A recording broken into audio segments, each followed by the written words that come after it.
No vayas nunca a esa finca. Carmen, prométemelo. La voz de Javier era firme, pero había una tensión en sus hombros que yo nunca entendí. Fue una de las pocas peticiones estrictas que me hizo en nuestros 24 años de matrimonio. 24 años construyendo una vida juntos, viendo crecer a nuestra hija Elena, compartiendo cafés por la mañana y silencios cómodos por la noche. Y ahora, se había ido. Un ataque al corazón, dijeron los médicos. Rápido, repentino. Y yo, a mis 52 años, era viuda. El silencio de la casa era lo que más pesaba. Cada silla vacía, cada taza sin usar, era un recordatorio.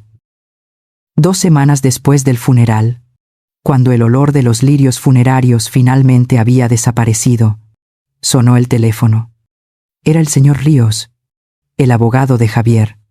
Su voz era formal, teñida de una compasión ensayada. Señora Torres, lamento molestarla en este momento, pero hay asuntos finales. ¿Podría pasar por mi oficina mañana? La oficina del señor Ríos olía a papel viejo y a café quemado. Me senté en la silla de cuero rígido, sintiéndome pequeña. Él carraspeó, evitando mi mirada por un momento antes de deslizar 2 objetos sobre la caoba pulida. Una llave de hierro, antigua y pesada, y un sobre grueso, sellado con lacre. Mi nombre, Carmen, estaba escrito en la cuidada caligrafía de Javier. Señora Torres, comenzó el señor Ríos, juntando las manos. Su esposo, Javier, hizo algunas adquisiciones en los últimos años, de las que usted podría no estar enterada. Hace 3 años, compró en secreto una propiedad en España, en Andalucía. Sentí un vacío frío en el estómago. España, el lugar del que apenas hablaba. La propiedad, continuó, se llama Finca del Arroyo. El aire salió de mis pulmones. La finca del arroyo. La casa de su infancia. El único tema que podía hacer que la mandíbula de Javier se tensara y su mirada se volviera tormentosa. El lugar que me había hecho prometer nunca visitar. ¿Por qué? Fue todo lo que pude susurrar. Él odiaba ese lugar. El señor Ríos se ajustó las gafas. Eso creíamos todos. Pero el testamento es claro. La propiedad es suya. Y Sir Carmen, debes saber que las circunstancias han cambiado drásticamente. Hace 6 meses, se descubrieron enormes yacimientos de minerales y posiblemente petróleo en los terrenos colindantes. Mi mente no podía procesarlo. Javier, un magnate petrolero secreto. No tenía sentido. Él era un hombre simple. Aparentemente, dijo el abogado. Javier había estado rechazando ofertas multimillonarias de varias compañías energéticas durante el último año. Luego, su tono se volvió más grave. Y eso nos trae al segundo problema. Sus hermanos. Ricardo, Álvaro y Diego. Los nombres me sabían a ceniza. Los había escuchado en susurros airados por teléfono tarde en la noche, pero nunca los había conocido. Residen en España y están impugnando el testamento. Alegan que Javier no estaba en su sano juicio cuando compró la finca. Afirman que él se la robó a la familia y que, por derecho, les pertenece a ellos. Me entregó el sobresellado. Javier me dio instrucciones estrictas de entregarle esto solo después de su muerte. Dijo que lo explicaría todo. Apenas recuerdo el viaje a casa. Me senté en nuestra cocina, ahora demasiado silenciosa, y rompí el sello. La llave de hierro estaba fría en mi regazo. La carta era corta. Mikami, comenzaba. Siempre me llamaba así cuando quería ser más cercano. Perdóname por el secreto. No había otra manera. Sé lo que te pedí. Sé la promesa que te hice hacer. Y ahora, te libero de ella. La finca es tuya. Pero antes de que decidas venderla, antes de que dejes que ellos ganen, te ruego, ve. Ve solo una vez. Mi corazón latía con fuerza. Dejar que quienes ganaran.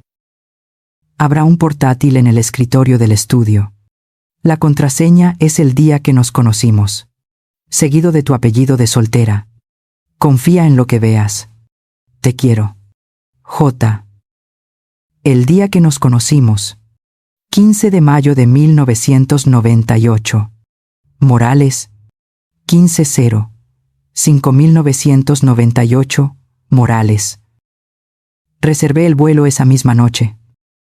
Andalucía me recibió con un calor seco que se sentía extraño en mi piel. El viaje en taxi, desde el aeropuerto de Málaga, fue un borrón de colinas áridas y olivos plateados. Esperaba ruinas. Javier siempre había descrito la finca como un montón de piedras abandonadas, un lugar lleno de malos recuerdos. Pero cuando el taxi giró por un camino de grava y se detuvo frente a un portón de hierro forjado que decía Finca del Arroyo, lo que vi me dejó sin aliento. No eran ruinas, era una hacienda impresionante, perfectamente restaurada. Las paredes blancas brillaban bajo el sol. Los tejados de terracota eran nuevos y estaba rodeada de colinas verdes y ondulantes.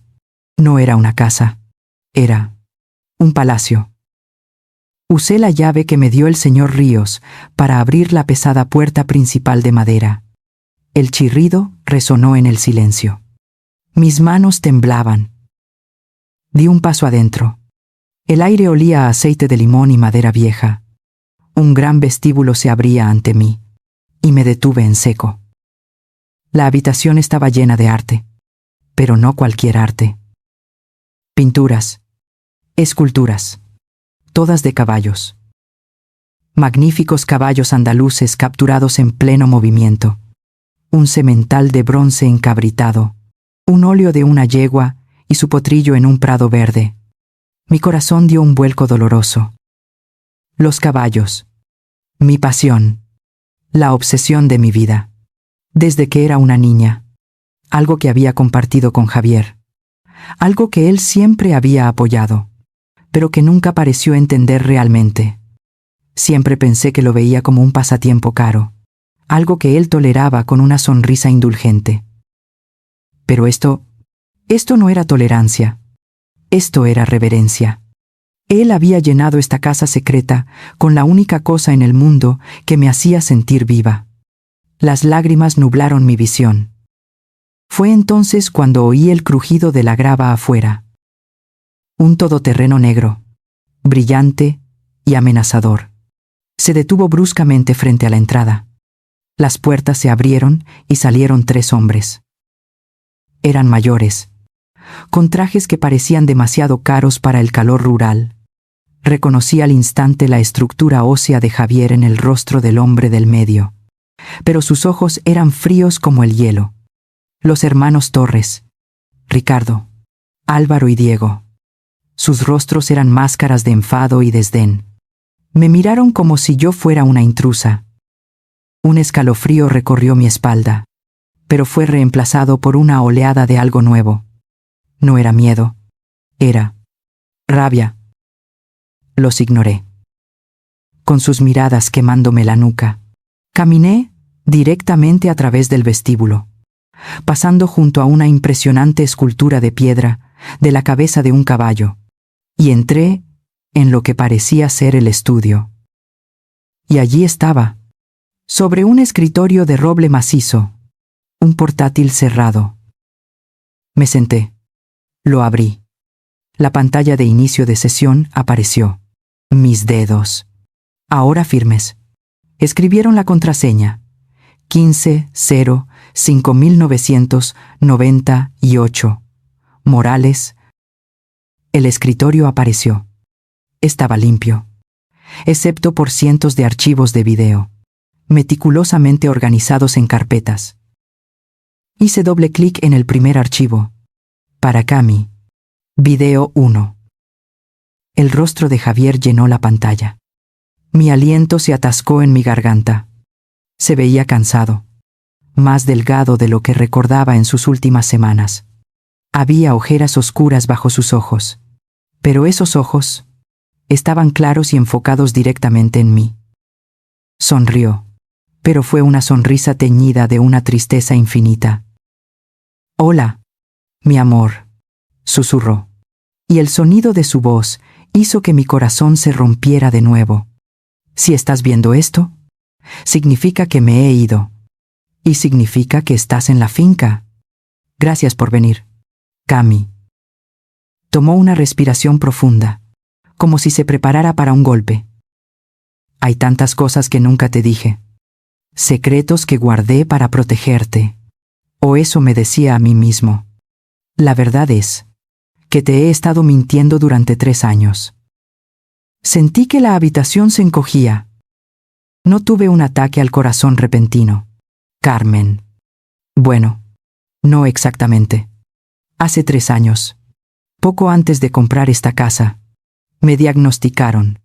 Se llama miocardiopatía hipertrófica, una enfermedad cardíaca genética.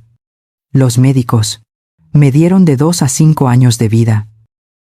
El aire se volvió pesado, denso, de 2 a 5 años. Me diagnosticaron hace 3 años.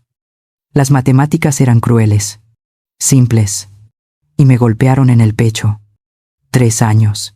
Cada vez que dijo que estaba cansado por el trabajo, cada vez que se fue a esos viajes de negocios de los que volvía más pálido. Era mentira. Todo era una elaborada y dolorosa mentira. En la pantalla, Javier pasó una mano por su rostro. «No te lo dije, Cami, porque no podía soportar la mirada que tendrías. No quería tu lástima. No quería que Elena me recordara como un inválido. No quería pasar mis últimos años viendo cómo me desvanecía en tus ojos». Suspiró. Un sonido tembloroso. Así que decidí hacer algo. Usar el tiempo que me quedaba para hacer que este lugar fuera digno de ti. Algo que te protegiera después de que yo me fuera. Señaló vagamente a la habitación. Compré esta finca legalmente a mi padre cuando se arruinó. Mis hermanos. Ellos la despreciaban entonces. Era solo un montón de piedras. Pero yo sabía lo que significaba para él, a pesar de todo. Y ahora, una sombra cruzó su rostro. Ahora, con lo de los minerales, solo la quieren por el valor del terreno. No les importa la casa, ni los recuerdos, solo el dinero. Van a intentar quitártela, Carmen. Harán cualquier cosa. Sentí un escalofrío, recordando las caras de odio en el vestíbulo. Pero yo estaba preparado. La voz de Javier se volvió firme. «Mira en el cajón del escritorio. El de la derecha. Hay una carpeta azul. Todo está ahí. La escritura. La compra legal. Mi testamento. Todo». Mis dedos buscaron a tientas el tirador. Abrí el cajón. Allí estaba. Una carpeta de un azul brillante, gruesa por los documentos. Justo en ese momento, el zumbido de mi teléfono sobre el escritorio de madera me hizo saltar. Rompió el hechizo. Miré la pantalla. Elena. Mi corazón dio un vuelco. Luché por encontrar mi voz, por sonar normal. «Hola, cariño». «Mamá, ¿estás bien? ¿Dónde estás?» La voz de mi hija sonaba joven y asustada, a miles de kilómetros de distancia. «Estoy en España, Elena, en la finca de la que te hablé». Hubo una pausa. «Mamá, ¿qué está pasando?» Unos hombres llamaron. Dijeron que eran mis tíos. Tengo tíos en España. Se me secó la boca. Ricardo, Álvaro y Diego. «Sí, tío Ricardo». Sonaba amable. La confusión en su voz era palpable. Dijo que papá no estaba bien cuando compró ese lugar. Dijo que estaban preocupados por ti, por nosotras. Me ofreció un acuerdo para ayudarnos a impugnar el testamento.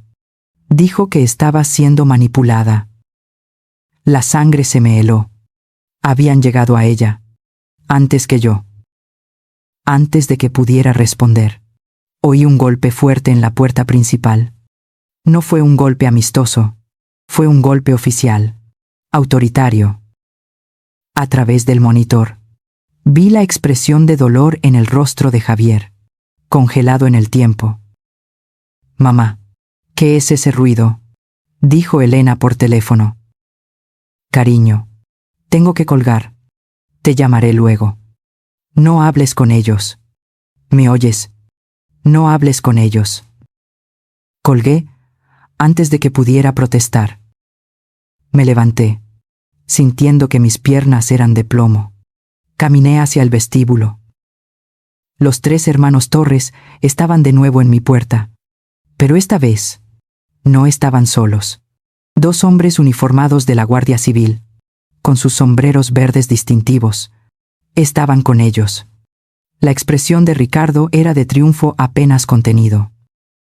«Oficial», dijo Ricardo, señalándome. «Esta es la mujer de la que le hablamos. Está ocupando ilegalmente nuestra propiedad familiar».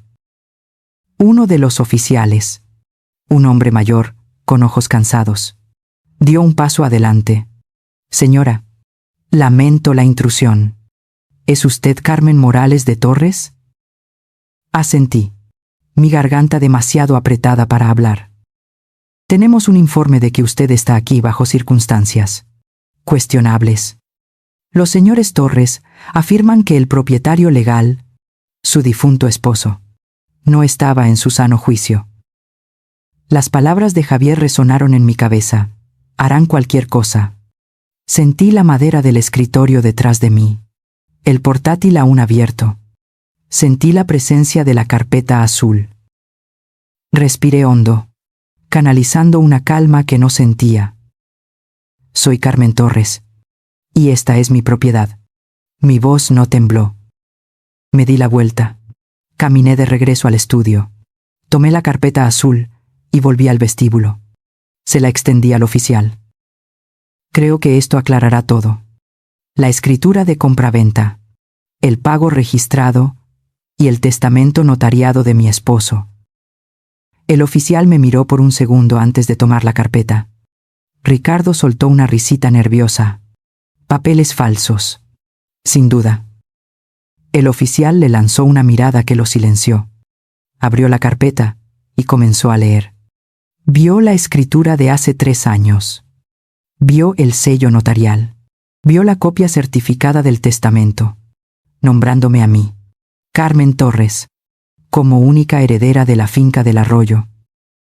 Sus cejas se arquearon ligeramente. Pasó varios minutos revisando cada página. El silencio en el vestíbulo era tan espeso que podía cortarse. Finalmente, cerró la carpeta. Se la devolvió a su compañero y me miró. «Señora Torres, sus papeles están en perfecto orden». Luego se volvió hacia los hermanos. Su tono ya no era paciente. «Señores Torres, esta es legalmente su propiedad. Les voy a pedir que se retiren de las instalaciones inmediatamente y no molesten más a la señora. Si tienen una disputa, debe ser a través de los tribunales civiles. Pero en cuanto a la ocupación, ella tiene todo el derecho de estar aquí». La cara de Ricardo pasó del blanco al rojo púrpura. «Diego, el más joven», murmuró una obscenidad. «Esto es un ultraje», gritó Álvaro. «Es la ley», respondió el oficial con frialdad. «Ahora, por favor, váyanse». Me observaron, los 3, y en sus ojos no vi frustración, vi un odio puro, profundo, que me heló hasta los huesos. Se dieron la vuelta y salieron pisando fuerte. El todoterreno negro arrancó y desapareció en una nube de polvo. El oficial mayor asintió hacia mí. «Que tenga un buen día, señora, y disculpe las molestias». Cerré la puerta detrás de ellos y me apoyé contra la madera pesada. Mis rodillas finalmente cedieron. Me deslicé hasta el suelo, la carpeta azul apretada contra mi pecho. y solo entonces mis manos comenzaron a temblar violentamente. Dormí muy poco esa noche, sobresaltada por cada crujido de la vieja casa. A la mañana siguiente, el sol me despertó temprano. Necesitaba aire. Necesitaba entender qué había construido Javier. Siguiendo un camino de piedra, llegué a unos establos impecables, más grandes de lo que esperaba. El olor a heno dulce y a caballos llenaba el aire. Un hombre, quizás 10 años mayor que yo, con la piel curtida por el sol y manos fuertes, estaba cepillando a un magnífico semental gris. Levantó la vista cuando me acerqué. «Usted debe ser la señora Carmen». Su voz era tranquila, con un marcado acento andaluz. «Soy Elías, el encargado de los establos». «Encantada, Elías». Miré a los caballos en los boxes. Había 6. Un bayo andaluz puro, un lusitano gris perla. Eran las razas exactas que yo había pasado horas admirando en revistas, las que siempre había soñado montar. «Son perfectos», susurré, acercando la mano para tocar el suave hocico del semental. Elías sonrió con orgullo. El señor Javier lo supervisó todo él mismo. Tenía una lista muy específica. Dijo que eran las razas que usted siempre había admirado. Eran para usted. Mi corazón dio un vuelco. Conocía bien a Javier. Elías se encogió de hombros. Vino hace 3 años. Un hombre tranquilo, muy reservado, pero sabía exactamente lo que quería. Trabajó duro en esta casa. Inmur dudó. «¿Y qué?», pregunté. «Perdone, señora, pero vio a los otros hermanos ayer, a Ricardo y los demás». Asentí. «Vinieron. Con la Guardia Civil». Elías resopló, sin dejar de cepillar al caballo. Lo imaginaba. «Han estado merodeando por aquí desde que empezaron los rumores de los minerales». «Es gracioso», dijo con ironía. «Durante años se burlaron de él. Lo llamaron el tonto por comprar este montón de piedras inútil de su padre cuando el viejo se arruinó. Y ahora es un tesoro». Sus palabras confirmaron lo que Javier había dicho. Regresé al estudio, sintiéndome un poco más fuerte. Había más videos. Hice clic en el etiquetado como video. Día 2. El rostro de Javier apareció de nuevo. «Hola de nuevo, Cami. Espero que hayas manejado a mis hermanos. Sabía que lo harías». Una sonrisa triste y orgullosa. «Hay algo más que construí para ti. Algo que escondí. Al final del pasillo. La última puerta a la izquierda. Parece un armario de ropa blanca, pero no lo es». Mi curiosidad se despertó. «Mira en el jarrón de cerámica de la entrada, el que tiene las flores secas, debajo de las piedras». Fui al vestíbulo. Metí la mano en el jarrón. Mis dedos rozaron algo frío y metálico. Una pequeña llave ornamentada. Volví al pasillo. La última puerta, a la izquierda, parecía un simple armario. Metí la llave en una cerradura casi invisible. Giró con un clic suave. Abrí la puerta y mi aliento se detuvo. No era un armario. Era un estudio de arte. La habitación estaba inundada de luz natural gracias a 2 enormes tragaluces y una pared de cristal que daba a las colinas. Había 3 caballetes vacíos, un carrito cargado con tubos de pintura al óleo, acuarelas, pinceles de todos los tamaños, muchos aún en sus paquetes. El olor a aceite de linaza y madera nueva era abrumador. Yo no había pintado en 20 años. No desde que Elena era pequeña. La vida se había interpuesto. Los pañales. Luego la escuela. Las reuniones de padres. Las cenas de trabajo de Javier. Había guardado mis lienzos, convencida de que esa parte de mí había terminado. Regresé temblando al estudio de Javier. Tomé el portátil y lo llevé conmigo al estudio de arte. Me senté en un taburete, sintiéndome una intrusa. Le di al play. Sacrificaste mucho por nosotros, Cami, dijo Javier en voz baja, como si estuviera en la habitación conmigo. Por Elena, por mí. Dejaste esto.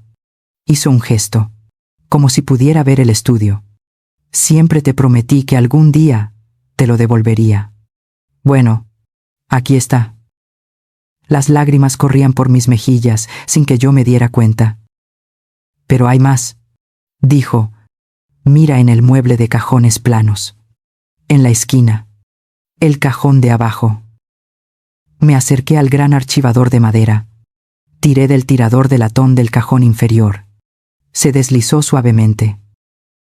Contuve el aliento. Estaba lleno. Lleno de mis viejos trabajos. Mis pinturas de la universidad. Los bocetos de carbón que pensé que se habían perdido en una mudanza. Los estudios de acuarela que creí haber tirado en una limpieza. Él los había guardado. Los había guardado todos. Y encima de la pila, un retrato, uno que apenas recordaba haber pintado. Era yo, a los 22 años, con el pelo revuelto, pintura manchando mi mejilla, y una mirada desafiante en mis ojos. Pegada en la esquina, había una pequeña nota adhesiva. La caligrafía de Javier. Ella sigue ahí dentro, Cami. Eso fue lo que me rompió. El dolor, la gratitud, la pérdida. Todo se derrumbó sobre mí. Me hundí en el suelo, agarrando el retrato de la joven que fui, y lloré por el hombre que me había conocido mejor de lo que yo misma me conocía. Lloré hasta que no me quedaron lágrimas. Y mientras estaba allí, en el suelo de mi estudio, escuché de nuevo el sonido de coches en la grava. Más de uno esta vez. Me levanté, limpiándome la cara, todavía agarrando el retrato. Miré por la ventana del estudio. Vi el todoterreno negro de los hermanos, y detrás de él, un coche de alquiler más pequeño. Y del coche de alquiler, vi salir a mi hija, Elena. Mi corazón dio un salto de alivio, pero se congeló al instante. Elena no corrió hacia la casa. Caminó directamente hacia el todoterreno, y Ricardo Torres salió. Le pasó un brazo por los hombros y la guió hacia la puerta principal. La imagen de mi hija, de mi Elena, siendo conducida por ese hombre, con el brazo de él posesivamente sobre sus hombros. Fue como una puñalada de hielo. Ricardo Torres la guiaba como si fuera un premio. Y ella parecía confundida, pero dócil. Dejé el autorretrato en el taburete del estudio. El olor a aceite de linaza y la imagen de mi yo más joven me dieron una fuerza extraña, una rigidez en la columna vertebral. Salí del estudio, la habitación secreta que Javier había construido para mí, y caminé por el gran vestíbulo. Los caballos de bronce y piedra parecían centinelas silenciosos. Abrí la pesada puerta principal. El sol de la tarde era brillante, haciendo que me entrecerrara los ojos. Elena, dije. Mi voz sonó más áspera de lo que pretendía. Elena se sobresaltó, apartándose del agarre de Ricardo, como si de repente quemara.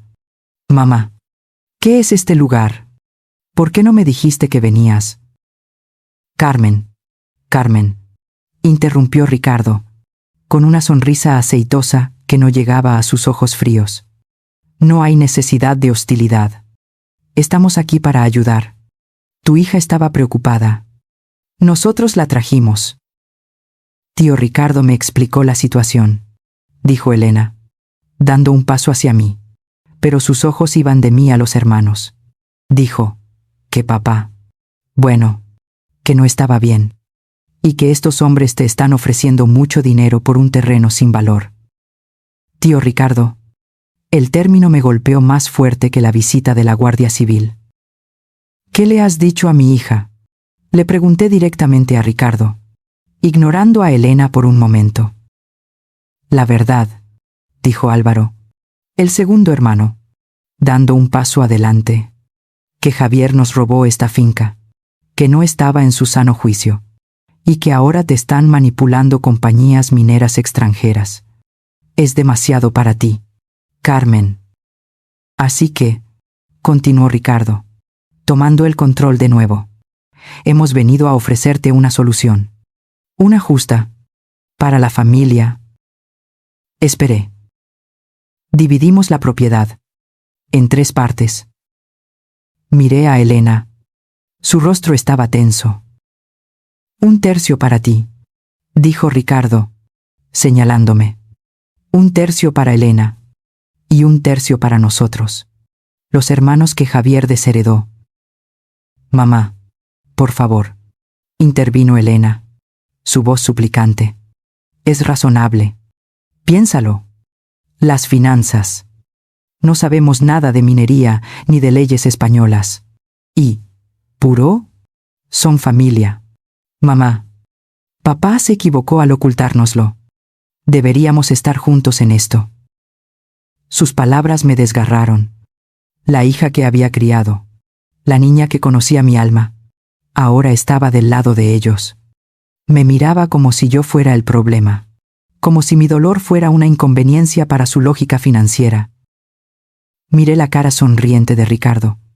Miré la codicia en los ojos de Álvaro. Miré la indiferencia de Diego, que se mantenía detrás, como un buitre paciente, y luego miré a Elena, mi hija, que había sido comprada con palabras amables y promesas de dinero.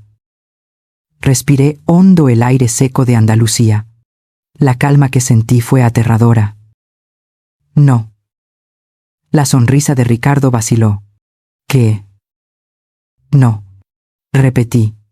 No hay trato. Esta es mi casa. Esta es la casa de Javier. Y ustedes no son bienvenidos aquí. Quiero que se vayan. Ahora.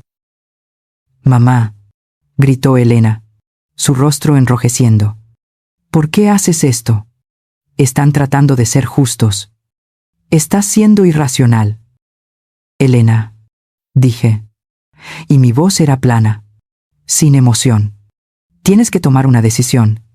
Puedes quedarte aquí, conmigo, en la casa que tu padre construyó para nosotras. O puedes irte, con ellos. Hubo un silencio terrible. El sol golpeaba la grava. Elena me miró, con los ojos llenos de lágrimas de frustración. Me miró como si yo fuera una extraña, una loca, una viuda afligida que estaba tirando su futuro por la borda. Luego, miró al tío Ricardo, que la observaba con una expresión de falsa compasión. No, no puedo, susurró Elena, retrocediendo. Mamá, lo siento, pero estás equivocada. Estás cometiendo un terrible error. Se dio la vuelta. Se alejó de mí. Se subió a su coche de alquiler, el que había seguido al todoterreno negro. Los hermanos no dijeron nada más. La sonrisa de Ricardo era ahora de pura victoria. Sabían que me habían roto. Me habían quitado a mi hija. Se subieron a su vehículo y, junto con el coche de Elena, desaparecieron por el camino, levantando una nube de polvo que tardó mucho en asentarse. Me quedé allí, en el porche, sola. El silencio era total. La casa se sentía enorme y vacía. Por primera vez, el dolor de la muerte de Javier fue eclipsado por un dolor nuevo y más agudo: la traición de mi hija. No sé cuánto tiempo estuve allí. El sol comenzó a bajar, tiñendo las colinas de un naranja enfermizo. Escuché pasos suaves en la grava. Era Elías, el encargado de los establos. Se quitó el sombrero. Señora, vi los coches. Vi a la señorita Elena irse con ellos. Asentí, incapaz de mirarlo. Señora Carmen, dijo en voz baja, el señor Javier me dio instrucciones muy claras. Levanté la vista. Sus ojos eran amables, pero serios. Me dijo, Elías, no digas nada a menos que las cosas se pongan feas. De verdad. Solo si intentan usar a Elena en su contra. Mi corazón se detuvo. Javier lo sabía. Había anticipado incluso esto. Me dijo que, si eso sucedía, continuó Elías, debía mostrarle la sala de guerra. Lo seguí en silencio. No volvimos a la casa. No fuimos a los establos. Me guió más allá de los jardines cuidados, hacia un viejo almacén en el borde de la propiedad, uno que parecía a punto de derrumbarse. El olor a polvo y óxido era fuerte. Dentro, estaba oscuro y lleno de maquinaria agrícola rota y lonas polvorientas. Elías fue a una esquina, apartó una pila de sacos de arpillera y reveló un anillo de metal en el suelo de hormigón, una trampilla. Se agachó y tiró con fuerza. La puerta se abrió con un gemido metálico, revelando un tramo de escaleras de hormigón que descendían a la más absoluta oscuridad.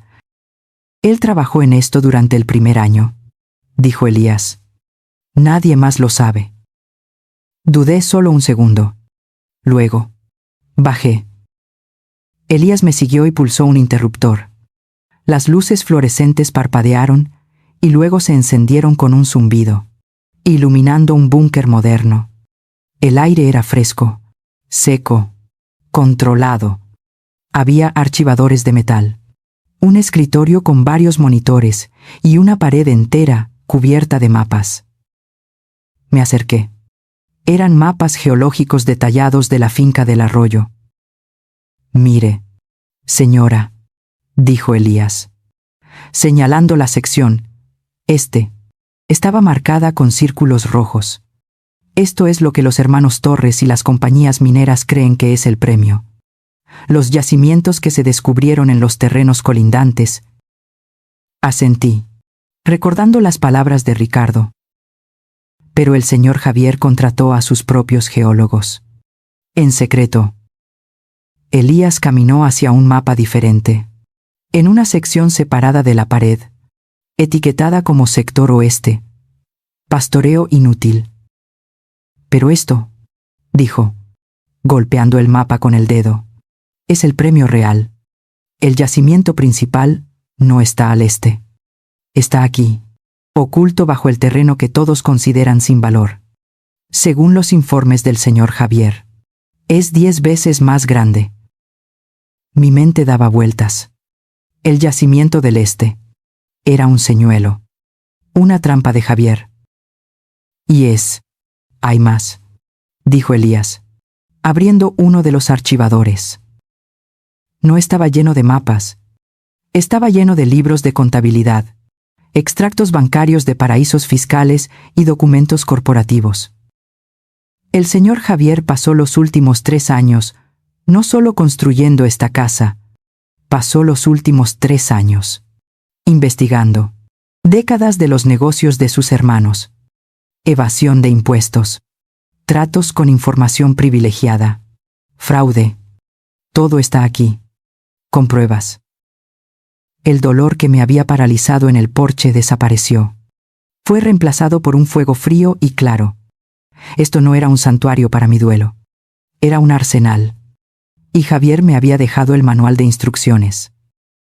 Gracias, Elías, dije. Necesito quedarme aquí, sola. Pasé la noche en el búnker, leyendo, estudiando, conectando los puntos. Javier no había huido de sus hermanos. Los había estado cazando. A la mañana siguiente, conduje el coche de alquiler de Elena, que había dejado abandonado en su prisa por traicionarme, al pueblo más cercano. Compré un teléfono desechable. Llamé a mi hija. Elena. Hubo un silencio. Mamá. Sé que estás enfadada conmigo, pero me debes 5 minutos. Tu padre te dejó algo que me pidió que te diera solo a ti. Te veo en 1 hora. En el café de la plaza del pueblo. Ven sola. Si no vienes, nunca te perdonarás el no saber por qué tu padre realmente huyó de España. Colgué. Esperé en una mesa al aire libre. El café sabía amargo. 30 minutos. 40. Finalmente, la vi. Llegó sola. Sus ojos estaban hinchados de llorar, pero endurecidos por la ira. Se sentó frente a mí, sin pedir nada. Mamá, esto es un error. El tío Ricardo dijo. No hables. La interrumpí. Saqué el portátil de Javier de mi bolso. Lo abrí. Busqué el archivo que había encontrado en el búnker. Estaba etiquetado simplemente, para Elena. Giré el portátil hacia ella y le di al play. El rostro de Javier apareció. Se veía más joven que en mi video. Y más atormentado. Mi pequeña, comenzó. Y la barbilla de Elena tembló. Si estás viendo esto, significa que las cosas se han complicado. Significa que tus tíos han vuelto a mi vida. Y a la tuya. Y hay algo que debes saber. La verdad. Elena se inclinó hacia adelante.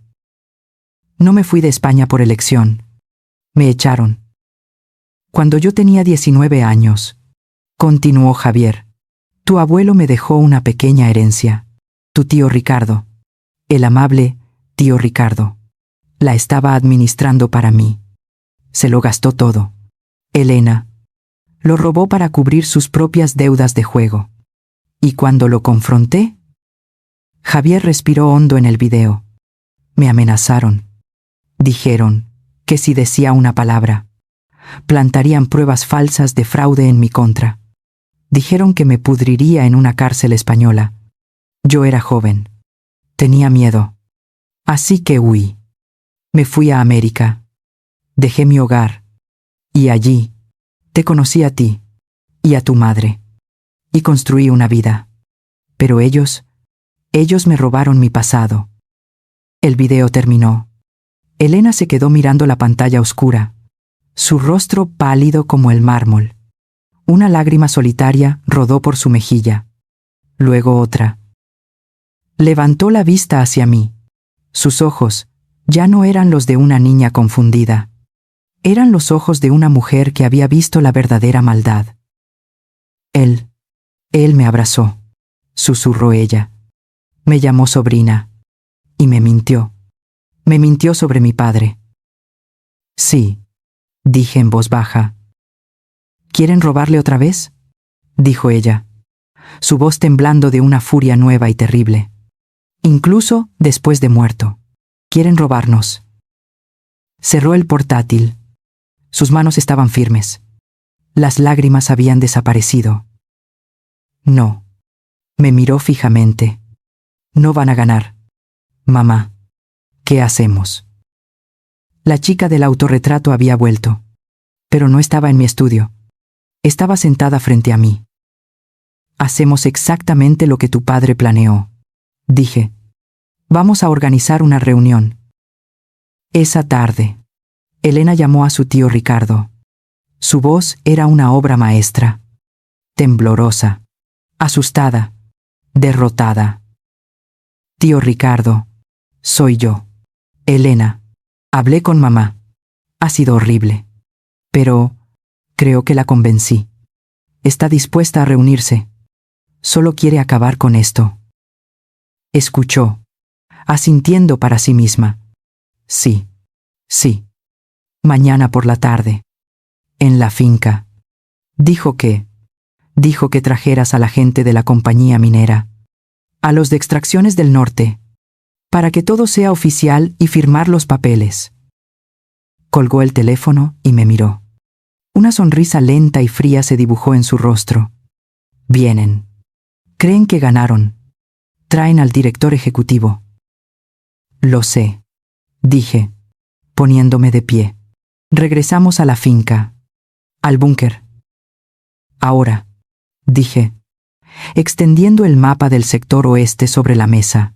Nosotras también hacemos algunas llamadas. Pasamos el resto del día y gran parte de la noche en el búnker.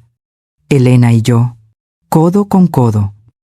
Mi español era funcional, pero el de Elena era fluido, cortante y preciso. Habló con el abogado que Javier había recomendado en sus notas. Habló con geólogos independientes para verificar los hallazgos de Javier. Y luego, hizo la llamada clave a la directora ejecutiva de Energía Ibérica, la competencia directa de Extracciones del Norte. No llamó como una víctima, llamó como una socia, armada con datos que valían una fortuna. Javier había hecho todo el trabajo. Nosotras solo teníamos que apretar el gatillo. A la tarde siguiente, el gran salón, el que estaba lleno de las esculturas de caballos, fue nuestro escenario. Elena había configurado una gran pantalla en la pared del fondo, conectada al portátil de Javier. Preparamos café. Nos sentamos en la larga mesa de roble y esperamos. Llegaron puntualmente. El todoterreno negro de los Torres, seguido por un sedán de lujo. Ricardo, Álvaro y Diego entraron primero. Sus rostros eran una mezcla repugnante de codicia y falsa compasión. Detrás de ellos venía un hombre de cabello plateado, con un traje que probablemente costaba más que mi coche. Irradiaba una impaciencia despiadada. «Carmen, querida», dijo Ricardo, extendiendo los brazos como si fuera a abrazarme. Me quedé inmóvil, y él bajó los brazos. Incómodo. «¿Y Elena? Me alegro de que hayas hecho entrar en razón a tu madre». Continuó, «es el señor Vargas, el director ejecutivo de Extracciones del Norte. Ha sido muy paciente, pero tenemos que resolver esto». El señor Vargas me miró sin expresión. «Señora Torres, mis condolencias. Sus cuñados me han explicado la situación. Es trágico. Están sentadas en un pequeño yacimiento que está causando muchos problemas legales.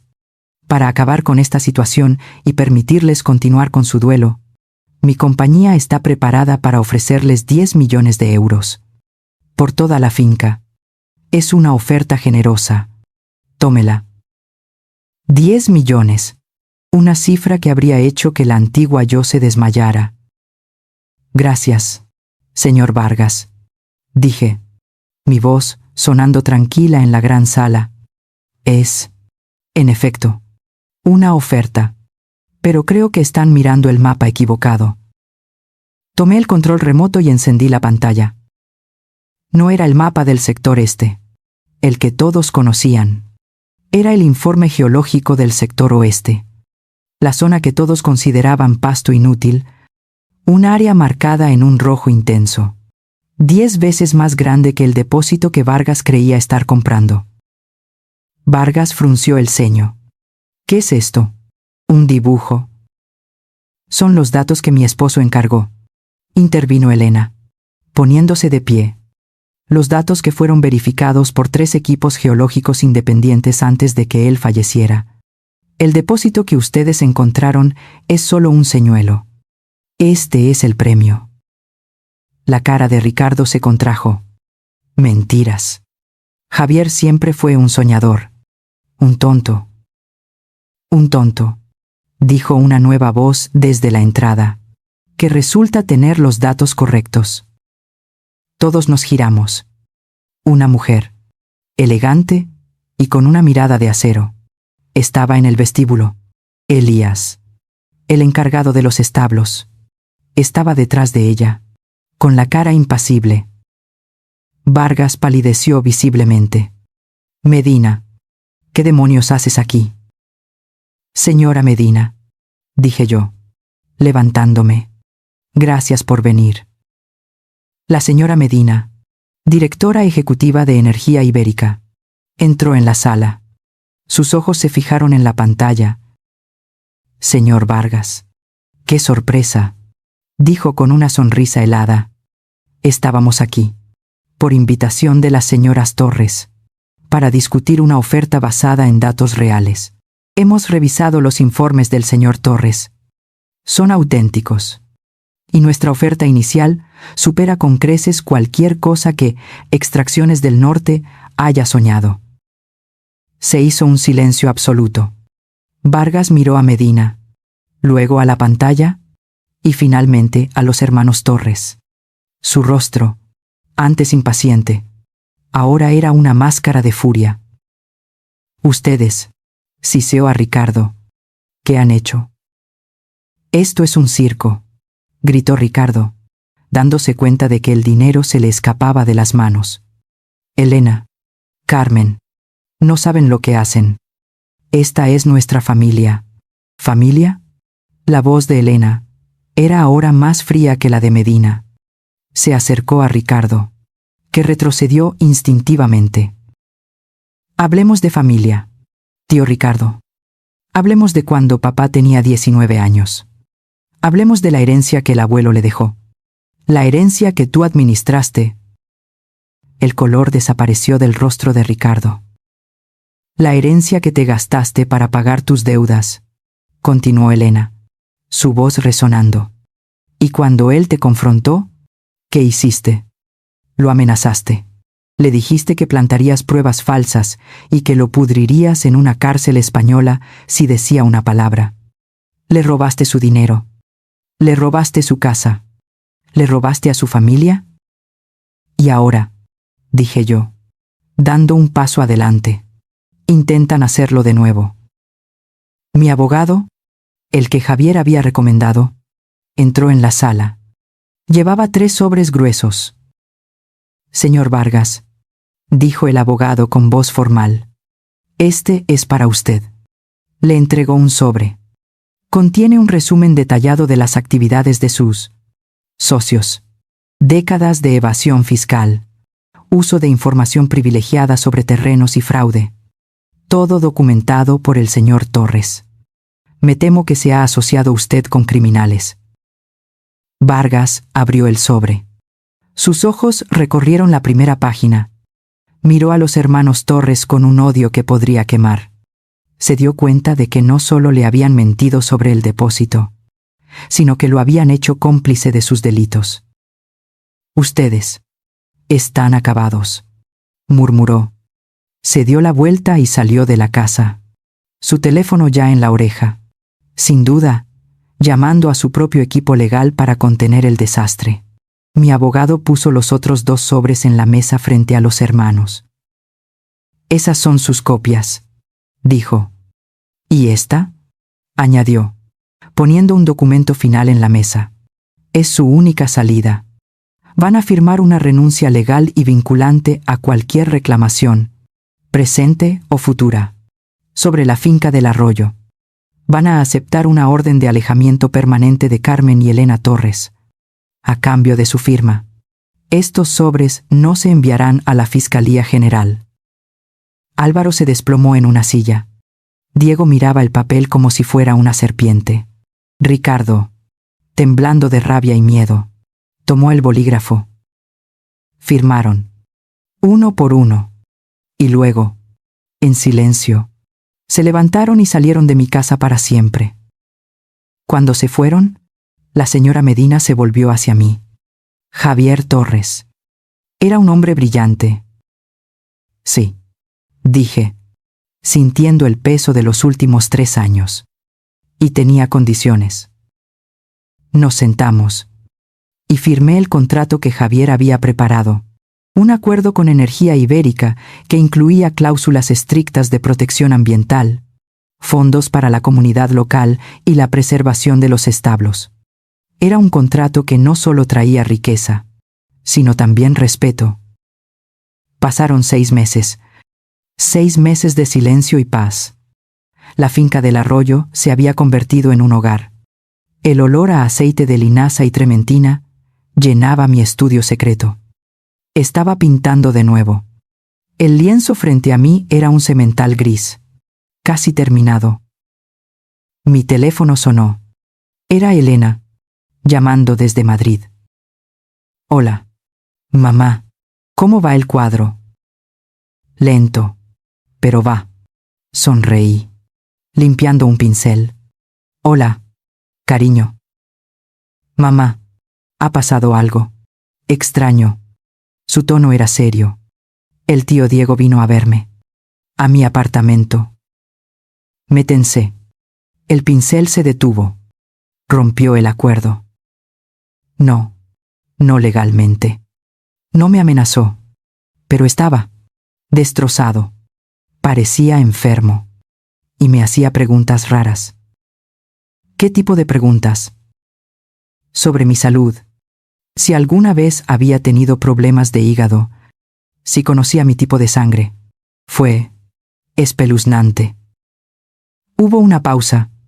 Mamá, dijo Elena en voz baja. Hice algunas llamadas después de que se fue. A un viejo contacto de papá en España. El tío Ricardo. Se está muriendo. Mi corazón dio un salto extraño. Tiene la misma enfermedad cardíaca que papá. Lo que Javier nos legó. Pero es peor. Su hígado también está fallando. Necesita un trasplante de hígado. Urgentemente. Colgué el teléfono. Miré el cuadro. El caballo parecía estar mirándome. Sabía lo que venía. Llegaron 2 días después. El mismo todoterreno negro, pero esta vez cubierto de polvo. No había arrogancia. Ricardo no estaba. Solo Álvaro y Diego, visiblemente más delgados, más viejos. Un tercer hombre con aspecto de médico los acompañaba. Me encontraron en el porche, tomando un té. Carmen, dijo Álvaro. Su voz era un graznido. No podía mirarme a los ojos. Por favor. Diego fue quien habló. Ricardo se muere. Su corazón. Y el hígado. Los médicos dicen que su única oportunidad es un donante vivo compatible. Un pariente. Esperé. Elena, susurró Álvaro. Por favor. Solo una prueba. Para ver si es compatible. Es su única familia. Te lo suplicamos. Los miré. A los hombres que le robaron a mi esposo su juventud. A los hombres que intentaron robarme mi futuro. A los hombres que usaron a mi hija contra mí. Esperen aquí, dije. Entré en la casa. Fui al estudio de Javier. Al cajón del escritorio. Debajo de donde había estado la carpeta azul. Había un último sobre. Delgado y blanco. En el frente. La caligrafía de Javier. Para Ricardo. Solo si vuelve rogando por su vida. Regresé al porche. El sol de la tarde era cálido. Se lo extendí a Álvaro. Con manos temblorosas. Lo abrió. El médico y Diego se agolparon para leer por encima de su hombro. Era una carta corta. Y adjunto. Había un informe de prueba de ADN. Ricardo, comenzaba la carta. Si estás leyendo esto, el karma ha llegado. Siempre pensaste que yo era el medio hermano bastardo, el que nuestro padre trajo y arruinó todo. ¿Te equivocaste? Álvaro dejó escapar un sonido ahogado. Adjunto la prueba de ADN que hice hace 2 años. Tuvimos la misma madre. Nuestro padre te mintió. Dijo que ella murió en el parto conmigo para poder traerme con él y alejarme de su desastre. Soy tu hermano de sangre completo. Lo que significa que tu enfermedad cardíaca es mi enfermedad cardíaca. Nuestra herencia. Pero, continuaba la carta, nuestro padre tenía más secretos. No solo nos tuvo a nosotros. Tuvo otra familia. En Sevilla. Una esposa secreta y 2 hijos más. Un hijo y una hija. Los 3 hombres levantaron la vista del papel, sus rostros pálidos como la cera. Los encontré. Ricardo. Les conté quién era yo. Y quién era nuestro padre. Y hace 6 meses. Me hice las pruebas.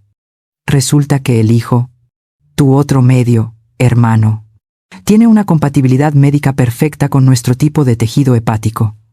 Le dejé todo lo necesario para encontrarte. Si alguna vez decidías buscarme. Javier. Incluso desde la tumba. Les había quitado su última esperanza. Solo para dársela desde un lugar que nunca esperarían. Les quitó el poder de rogarme a mí. O a mi hija. Su salvación no vendría de la familia que intentaron destruir, sino de la que ni siquiera sabían que existía. Vieron la dirección y el número de teléfono al final de la página. y vi a los hermanos Torres, por primera vez, completamente rotos. ¿Qué les pareció el plan maestro de Javier? La justicia kármica tarda, pero siempre llega. Publicamos historias increíbles como esta todos los días. Si te gustan las venganzas elaboradas y los finales que te dejan sin aliento, asegúrate de darle a me gusta y suscríbete al canal. Y lo más importante, queremos saber tu opinión. ¿Cuál fue el movimiento más brillante de Javier? ¿Y qué crees que hicieron los hermanos Torres con esa dirección? Déjalo en los comentarios. Nos vemos mañana con una nueva historia.